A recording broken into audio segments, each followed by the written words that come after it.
ಪಹಲ್ಗಾಮ್ನಲ್ಲಿ 26 ಮಂದಿಯ ಹತ್ಯೆ. ಇಂಡೋ-ಪಾಕ್ ಗಡಿಯಲ್ಲಿ ಪದೇ ಪದೇ ಗುಂಡಿನ ಚಕಮಕಿ. ಮೇ 7ರಂದು ರಾಷ್ಟ್ರವ್ಯಾಪಿ ಯುದ್ಧ ತಯಾರಿ ಮಾಕ್ ಡ್ರಿಲ್. ಮಾಕ್ ಡ್ರಿಲ್ ಮುಗಿದಿದ್ದಂತೆ ಯುದ್ಧ ಫಿಕ್ಸ್. ದೇಶದಲ್ಲಿ ಮುಂದೇನಾಗಲಿದೆ ಇದೆಲ್ಲದರ ಅಪ್ಡೇಟ್ಸ್ ಇಲ್ಲಿದೆ ನೋಡಿ.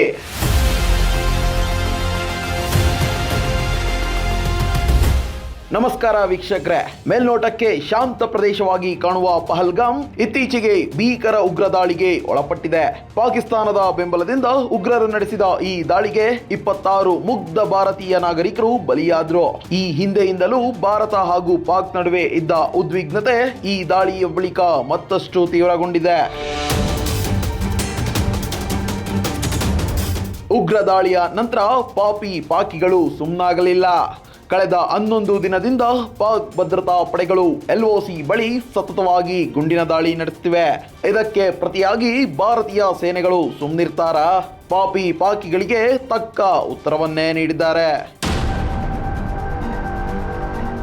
ಈ ಬೆಳವಣಿಗೆಯ ನಡುವೆಯೇ ಕೇಂದ್ರ ಗೃಹ ಸಚಿವಾಲಯ ಮೇ 7ರಂದು ಅಂದ್ರೆ ನಾಳೆ ರಾಷ್ಟ್ರವ್ಯಾಪಿ ನಾಗರಿಕ ರಕ್ಷಣಾ ಮಾಕ್ ಡ್ರಿಲ್ ನಡೆಸಲು ಆದೇಶ ಹೊರಡಿಸಿದೆ. ಇನ್ನು ಈ ಆದೇಶದ ಉದ್ದೇಶ ಏನಂತ ನೋಡೋದಾದ್ರೆ, ತುರ್ತು ಸಮಯದಲ್ಲಿ ನಾಗರಿಕರು ಹೇಗೆ ಪ್ರತಿಕ್ರಿಯಿಸಬೇಕು, ಶತ್ರು ದೇಶದಿಂದ ಸಂಭವಿಸಬಹುದಾದ ದಾಳಿಗೆ ತಯಾರಿ, ವಿದ್ಯಾರ್ಥಿಗಳಿಗೆ ಮತ್ತು ಸಾರ್ವಜನಿಕರಿಗೆ ರಕ್ಷಣಾ ತಂತ್ರಗಳಲ್ಲಿ ತರಬೇತಿ ನೀಡೋದು. ಇನ್ನು ಈ ಆದೇಶದ ಮುಖ್ಯ ಅಂಶಗಳು ಏನಂತ ನೋಡೋದಾದ್ರೆ, ವಾಯುದಾಳಿ ಬಗ್ಗೆ ಎಚ್ಚರಿಕೆ ಸೈರನ್ಗಳ ಕಾರ್ಯಾಚರಣೆ, ಪ್ರಮುಖ ಕಟ್ಟಡಗಳ ಮುಚ್ಚುಮರೆ ವ್ಯವಸ್ಥೆ, ನಾಗರಿಕರನ್ನ ಸುರಕ್ಷಿತ ಪ್ರದೇಶಕ್ಕೆ ಸ್ಥಳಾಂತರಗೊಳಿಸುವ ತರಬೇತಿ, ಶಾಲಾ ಕಾಲೇಜು ವಿದ್ಯಾರ್ಥಿಗಳಿಗೂ ರಕ್ಷಣಾ ಕ್ರಮಗಳ ಬಗ್ಗೆ ಜಾಗೃತಿ ಮೂಡಿಸೋದು. ಇನ್ನು ಈ ಮಾಕ್ ಡ್ರಿಲ್ ಇತಿಹಾಸದಲ್ಲಿ ಇದೇ ಮೊದಲೇನಲ್ಲ. ಇಂತಹ ಮಾಕ್ ಡ್ರಿಲ್ಗಳನ್ನ ಕೊನೆಯ ಬಾರಿ ಭಾರತದಾದ್ಯಂತ 1971ರ ಯುದ್ಧ ಸಮಯದಲ್ಲಿ ನಡೆಸಲಾಗಿತ್ತು. ಅದರಿಂದ ಸುಮಾರು 5 ದಶಕಗಳ ನಂತರ ಇದೇ ರೀತಿಯ ರಾಷ್ಟ್ರವ್ಯಾಪಿ ಯುದ್ಧ ತಯಾರಿ ಕಸರತ್ತು ನಡೆಯುತ್ತಿರುವುದು ಬಹುಮುಖ್ಯ ಬೆಳವಣಿಗೆಯಾಗಿದೆ.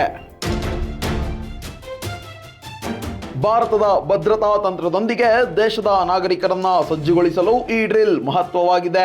ಭಾರತ ತಾನು ಶಾಂತಿಗಾಗಿ ನಿಂತರೂ ತನ್ನ ಭದ್ರತೆಗೆ ಯಾವಾಗಲೂ ಸಜ್ಜಾಗಿ ಇರುತ್ತೆ ಎಂಬ ಸಂದೇಶವು ಇದರಿಂದ ಸ್ಪಷ್ಟವಾಗ್ತಿದೆ.